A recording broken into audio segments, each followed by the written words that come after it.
हर हर महादेव। स्वागत है श्री शिव महापुराण कथा पॉडकास्ट के आज के पवित्र एपिसोड में। आज हम प्रवेश कर रहे हैं विद्येश्वर संहिता के प्रथम अध्याय में, जहां प्रयागराज के पवित्र संगम पर महान मुनियों ने एक दिव्य ज्ञान यज्ञ आरंभ किया था। उसी यज्ञ में पौराणिकों में श्रेष्ठ सूत जी पधारे और मुनियों ने उनका आदरपूर्वक स्वागत करते हुए एक अत्यंत गंभीर प्रश्न उनके समक्ष रखा। घोर कलियुग में पतित और दुराचारी मानवों के लिए वह कौन सा लघुपाय है जिससे उनके पापों का नाश हो सके और वे धर्म मार्ग पर लौट सकें। मुनियों ने बताया कि आने वाले युग में सत्य लुप्त होगा, धर्म क्षीण होगा, चारों वर्ण अपने कर्तव्यों से विचलित होंगे और स्त्रियां व पुरुष दोनों ही मर्यादाओं से दूर चले जाएंगे। ऐसे कठिन समय में क्या है वह साधन जो मनुष्य को बचा सकता है? क्या है वह मार्ग जो पापों को क्षण भर में मिटा देता है? इन्हीं प्रश्नों का उत्तर देने के लिए सूत जी ने भगवान शंकर का ध्यान किया और यहीं से आरंभ होती है विद्येश्वर संहिता की दिव्य कथा।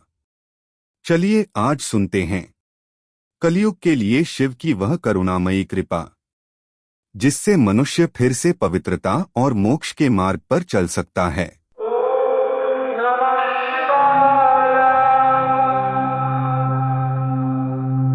कल्पना कीजिए एक बहुत ही पवित्र जगह जहां भारत की दो सबसे बड़ी नदियां गंगा और यमुना मिलती हैं। प्रयाग की उस धरती पर उस समय के सबसे बड़े ज्ञानी, सबसे बड़े तपस्वी मुनि एक ज्ञान यज्ञ के लिए इकट्ठा हुए हैं। माहौल बहुत गंभीर है और सब एक गहरे सवाल से जूझ रहे हैं। और ये कोई आम सभा नहीं है। हमारा स्रोत श्री शिव महापुराण की विद्येश्वर संहिता का पहला अध्याय हमें सीधे उस युग की सबसे बड़ी बौद्धिक बहस के बीच ले जाता है। और ये समझना जरूरी है कि विद्येश्वर संहिता मतलब नाम से ही पता चलता है ये ज्ञान और विद्या पर केंद्रित है। तो यहाँ जो सवाल उठने वाला है वो कोई मामूली सवाल नहीं हो सकता। बिल्कुल। और ठीक इसी माहौल में एंट्री होती है व्यास जी के शिष्य पौराणिक कथाओं के शिरोमणि सूत जी की। उनके आते ही जैसे माहौल बदल जाता है, सब में एक उम्मीद सी जाग जाती है। तो चलिए इस गहरी चर्चा में उतरते हैं। हमारा मिशन सिर्फ ये जानना नहीं है कि ऋषियों ने क्या पूछा, बल्कि ये समझना है कि उस समय के सबसे बुद्धिमान लोगों की सबसे बड़ी चिंता क्या थी। और क्यूबेक एक ऐसे व्यक्ति का इंतजार कर रहे थे जो उन्हें जवाब दे सके। ये देखना बहुत दिलचस्प है कि उनकी चिंता का स्वरूप क्या है, मतलब वो किस तरह की समस्या का वर्णन करते हैं और उसके लिए कैसा समाधान चाहते हैं। यही एक तरह से इस पूरे अध्याय का निचोड़ है। तो जैसे ही सूत जी सभा में पहुंचते हैं, मुनिगण खड़े हो जाते हैं, उनका बहुत आदर सत्कार करते हैं। वह कहते हैं, हे सर्वज्ञ, आप तो ज्ञान के वैसे ही भंडार हैं जैसे समुद्र रत्नों का होता है। और ये भी कहते हैं कि तीनों लोकों में भूत, वर्तमान, भविष्य कुछ भी आपसे छिपा नहीं है। ये सिर्फ एक तारीफ तो नहीं लगती ना? इसके पीछे कोई गहरा कारण है? ये बहुत अच्छा सवाल है। ये सिर्फ शिष्टाचार नहीं है। सूत जी की जो अहमियत है वो उनके गुरु व्यास जी से आती है। व्यास जी जिन्होंने वेदों को व्यवस्थित किया, पुराणों की रचना की, और सूत जी उनके सबसे प्रिय शिष्यों में से हैं। अच्छा। तो उन्होंने ये ज्ञान सीधे स्रोत से पाया है। मुनियों के लिए सूत जी एक तरह की लिविंग लाइब्रेरी है, एक ऐसा स्रोत जिसमें कोई मिलावट नहीं है। बिल्कुल। इसीलिए वो कहते हैं आपका आगमन निरर्थक नहीं हो सकता। उन्हें यकीन है कि सूत जी का आना ही इस बात का संकेत है कि उनकी समस्या का हल होने वाला है। और यहीं से बात असल मुद्दे पर आती है। मुनि कहते हैं कि हमने आपसे बहुत कुछ सुना है, पर हमारे ज्ञान की प्यास वो बुझती नहीं। अब हमारे मन में बस एक ही सवाल है, और वो घोर कलयुग के आने की चिंता जताते हैं। एक मिनट, वे भविष्य की इतनी निराशाजनक तस्वीर क्यों खींच रहे हैं? क्या ये एक चेतावनी है या वो इसे एक अटल सच्चाई मान रहे हैं? वो इसे एक आने वाली सच्चाई की तरह देख रहे हैं, एक ऐसे चक्र का हिस्सा जिसे टाला नहीं जा सकता। और उनका जो वर्णन है वो सिर्फ कुछ बुरी घटनाओं की लिस्ट नहीं है, वो एक पूरे सामाजिक और नैतिक ढांचे के चरमराने का विश्लेषण है। पूरे ढांचे के? हाँ। जो बात यहाँ सबसे ज्यादा ध्यान खींचती है वो ये है कि ये बिखराव किसी एक जगह से नहीं बल्कि हर तरफ से आता है। एक सिस्टमैटिक कोलैप्स का चित्रण है। सिस्टमैटिक कोलैप्स, बिल्कुल मतलब एक के बाद एक चीजें बिगड़ती जाती हैं, एक डोमिनो इफेक्ट की तरह। बिल्कुल। तो फिर ये गिरावट शुरू कहाँ से होती है? उनके वर्णन के हिसाब से ये गिरावट समाज के सिर से शुरू होती है, सिर से? यानी ज्ञान और धर्म के संरक्षकों से, ब्राह्मणों से। वो कहते हैं कि जो लोग ज्ञान के वाहक हैं वे ही लोभ में फंस जाएंगे। अच्छा। वेदों को, जो ज्ञान का प्रतीक है, उसे बेचकर अपनी जीविका चलाएंगे, धन के लिए विद्या सीखेंगे और अहंकार में डूब जाएंगे। अपने जो मूल कर्तव्य हैं, जैसे संध्या उपासना, उनको छोड़ देंगे। बाप रे। तो जब समाज का बौद्धिक और नैतिक कंपास ही बिगड़ जाए तो बाकी समाज का रास्ता भटकना तो तय है। ये तो बहुत बहुत ही गंभीर बात है। मतलब अगर समाज का दिमाग ही भ्रष्ट हो जाए तो फिर शरीर कैसे सही काम करेगा? तो फिर उन लोगों का क्या होता है जिनका काम समाज की रक्षा करना है, मतलब क्षत्रिय? आपने बिल्कुल सही पकड़ा। जब ज्ञान का केंद्र खोखला हो जाता है तो शक्ति का केंद्र हिंसक हो जाता है। मुनियों के अनुसार क्षत्रिय यानी शासक और रक्षक वर्ग, वो भी अपने धर्म का त्याग कर देंगे। वे शौर्यहीन होकर युद्ध से भागेंगे, लेकिन अपनी ही प्रजा पर अत्याचार करेंगे। प्रजा का पालन करने की बजाय उनका संहार करेंगे। मतलब रक्षक ही भक्षक बन जाएंगे। हाँ, और भोग विलास में डूबे रहेंगे। ये सुन के तो बहुत निराशा होती है। समाज का दिमाग भ्रष्ट हो गया, उसकी भुजाएं अपनी ही रक्षा करने में नाकाम हो गईं, तो फिर समाज की अर्थव्यवस्था को चलाने वाले यानी वैश्य वर्ग का क्या होता है? वही पैटर्न जारी रहता है। जब नेतृत्व और सुरक्षा दोनों भ्रष्ट हो जाते हैं तो व्यापार और अर्थव्यवस्था भी अनैतिक हो जाती है। वैश्य वर्ग, जो समाज की समृद्धि का आधार है, वो नाप तौल में बेईमानी करेगा। अच्छा। वर्णन कहता है कि वे संस्कार भ्रष्ट और स्वधर्म त्यागी होंगे। लोभ में इतने अंधे हो जाएंगे कि समाज कल्याण के जो काम हैं, जैसे कुएं या तालाब बनवाना, उनसे भी मुंह मोड़ लेंगे। तो जो वर्ग समृद्धि लाता है वही शोषण का जरिया बन जाएगा। बिल्कुल। तो हमने देखा कि ज्ञान, शासन और अर्थव्यवस्था, समाज के तीनों स्तंभ चरमरा रहे हैं। इसके बाद वे शूद्रों की बात करते हैं, जो समाज का सेवा वर्ग है। वहां क्या तस्वीर उभरती है? वहां एक अलग तरह की अराजकता दिखाई देती है।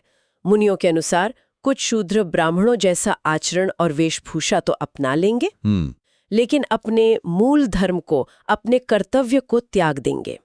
अगर उनके पास धन आएगा तो वे कुकर्मों में लगेंगे, और अगर ज्ञान आएगा तो उसका इस्तेमाल विवाद और अहंकार के लिए करेंगे। ये तो एक तरह से सामाजिक भूमिकाओं का भ्रम हो गया, एक पहचान का संकट। हाँ, जहां हर कोई अपनी जिम्मेदारी छोड़कर दूसरे जैसा बनने की कोशिश कर रहा है, लेकिन बिना उसके गुणों को अपनाए। ये तो पूरे समाज के ताने बाने के उधड़ जाने जैसा है। लेकिन ये सब तो सामाजिक स्तर पर है जी। क्या इसका असर परिवार और व्यक्तिगत जीवन पर भी पड़ता है? हाँ, और यही इस वर्णन को और भी ज्यादा भयावह बना देता है।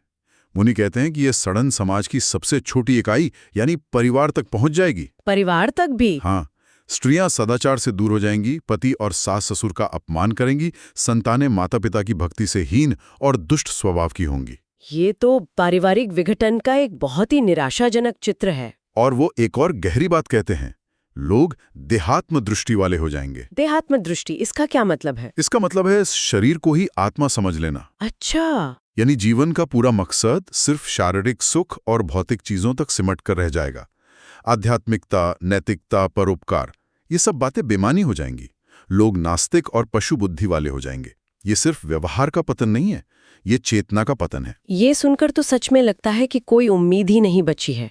ऐसा लगता है जैसे हर तरफ अंधेरा ही अंधेरा है। आप ऋषियों की आवाज में उनकी व्याकुलता को महसूस कर सकती हैं। बिल्कुल। और इसी चरम निराशा के बाद वे अपना असली सवाल पूछते हैं।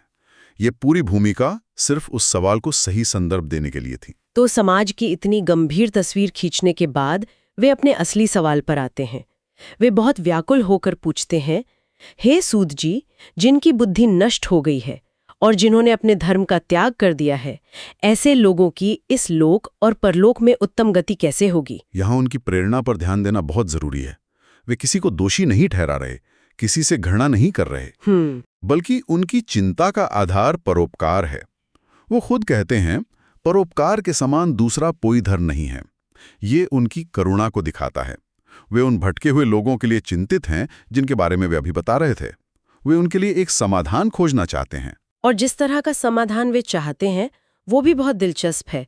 इतनी बड़ी और जटिल समस्या के लिए कोई बहुत बड़ा और मुश्किल समाधान नहीं मांग रहे हैं ना? नहीं, बिल्कुल नहीं। और यही इस संवाद का सबसे व्यावहारिक पहलू है।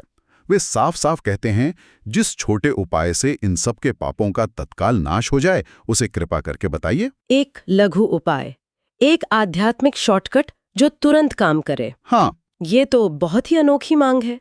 वे ऐसा क्यों कर रहे हैं? क्या वे जानते हैं कि उस युग के लोग लंबे चौड़े अनुष्ठान नहीं कर पाएंगे? ये सिर्फ जानना नहीं है, ये गहरी मनोवैज्ञानिक समझ है। वे जानते हैं कि जिस युग के लोगों का उन्होंने अभी अभी वर्णन किया है, जिनके पास न धैर्य है, न समय है, न श्रद्धा, उनके लिए जटिल योग, यज्ञ या तपस्या ये सब संभव नहीं होगा। सही बात है। जब समाज गहरे संकट में होता है तो उसे जटिल सिद्धांतों की नहीं बल्कि आशा की एक सरल किरण की जरूरत होती है। एक ऐसा रास्ता जिसे हर कोई, चाहे वो कितना भी गिरा हुआ क्यों ना हो, अपना सके। यानी वे एक ऐसी जीवन रक्षक नाव की तलाश में है जो छोटी हो, तेज हो और हर किसी के लिए उपलब्ध हो। ये सवाल सिर्फ धार्मिक नहीं बल्कि बहुत मानवीय लगता है। हाँ, ये इस बात को स्वीकार करता है कि आध्यात्मिकता को समय और समाज की जरूरतों के हिसाब से सुलभ होना चाहिए। वे एक ऐसा हल चाहते हैं जो कलयुग की भागदौड़ और नैतिक पतन के बीच भी कारगर हो सके। तो इस पहले अध्याय के अंत में मंच पूरी तरह से तैयार है। एक तरफ कलयुग में नैतिक और सामाजिक पतन की एक भयावह तस्वीर है और दूसरी तरफ ज्ञान के महासागर सूत जी से एक सरल और त्वरित समाधान की मांग की गई है। और अध्याय का अंत बहुत ही नाटकीय ढंग से होता है। मुनियों के इस मार्मिक प्रश्न को सुनकर सूजी तुरंत जवाब नहीं देते। वर्णन कहता है, इत्याकर्णे वचस्ते शाम मुनीनाम भावितात्मनाम मनसा शंकरम स्मृत्वा सूतः प्रोवाचतान मुनीन। इसका अर्थ क्या हुआ? यानी उन भावुक मुनियों की बात सुनकर सूत जी कुछ कहने से पहले मन ही मन भगवान शंकर का स्मरण करते हैं। एक खामोशी छा जाती है। दर्शक यानी मुनिगण सांस रोके इंतजार कर रहे हैं। अब रहस्य खुलने वाला है। तो इस पूरी चर्चा से हमारे लिए क्या टेकअवे है? हमने देखा कि कैसे पूरे समाज की चिंता एक आध्यात्मिक खोज का केंद्र बन सकती है। ये सिर्फ किसी एक व्यक्ति के मोक्ष की बात नहीं है, ये पूरी मानवता के कल्याण की चिंता है। बिल्कुल। और यह हमें एक बहुत दिलचस्प सवाल के साथ छोड़ जाता है। मुनियों ने यह वर्णन हजारों साल पहले के संदर्भ में किया था। जब हम उनके द्वारा वर्णित लोभ, धोखेबाजी और ज्ञान के अपमान जैसी बातों को सुनते हैं, हाँ, तो आज की दुनिया की कई चुनौतियां उसमें नजर आती हैं। ये सोचने वाली बात है कि उन ऋषियों ने समस्या की जड़ को स्वधर्म यानी अपने मूल कर्तव्य से भटकाव में देखा। ये एक दिलचस्प नजरिया है। तो अगर वे महान ऋषि आज यहाँ होते और हमारी आधुनिक जटिलताओं को देखते, जैसे टेक्नोलॉजी का नशा, मानसिक स्वास्थ्य का संकट या फिर पर्यावरणीय विनाश, तो वे किस बुनियादी भटकाव को हमारी सबसे बड़ी समस्या बताते और उसके लिए उनका वो लघु उपाय क्या होता?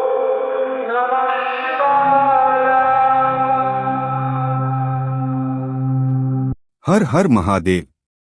आज के एपिसोड में हमने सुना उस अद्भुत क्षण का वर्णन जब प्रयागराज के पवित्र संगम पर ऋषियों ने सूत जी से कलियुग की दुर्बलताओं और मानव पतन के उपाय पूछे और सूत जी ने भगवान शंकर का ध्यान कर वह ज्ञानधारा आरंभ की जो आने वाले अध्यायों में मानवता के लिए वरदान सिद्ध होती है। विद्येश्वर संहिता की शुरुआत हमें यह सिखाती है कि युग कितना भी कठिन हो, मार्ग कितना भी धूमिल हो, परम शिव की कृपा से कलियुग के जीव भी मुक्त हो सकते हैं। यदि आपको आज का एपिसोड ज्ञानवर्धक लगा हो तो इसे अवश्य साझा करें और अगले भाग में हम जानेंगे सूत जी द्वारा बताए गए उस दिव्य उपाय को जो पापों को हर लेता है और आत्मा को निर्मल बनाता है। तब तक शिव भक्ति में स्थित रहें और महादेव का स्मरण करते रहें। ओम नमः शिवाय।